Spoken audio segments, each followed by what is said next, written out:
overtake another rider would. I give room.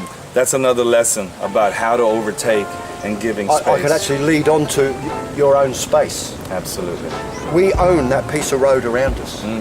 Create that space. Yeah. If someone moves into it, you move away. Absolutely.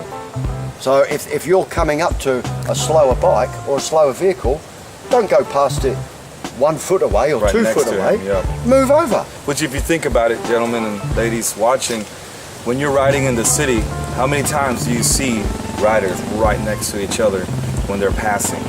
And really, there is no space or no room to even make a quick maneuver to get out of the way. No. So what you need, adjust your speed. Absolutely.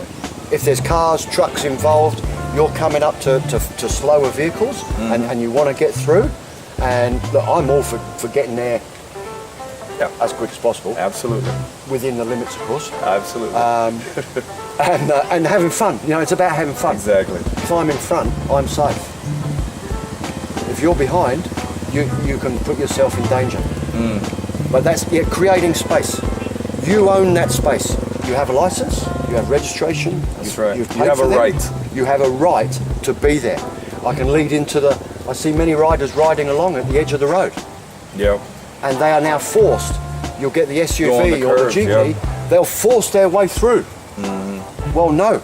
I take up my space in the road. That's right. If they want to come around me, that's by all means. Make them overtake. Yeah.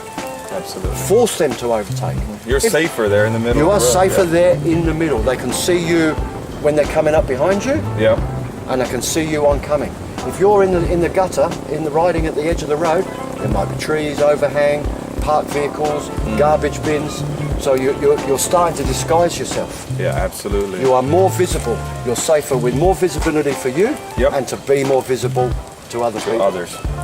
So in this lesson here today, guys, you're learning how to own your space, create your space, plan ahead, and also doing your head checks.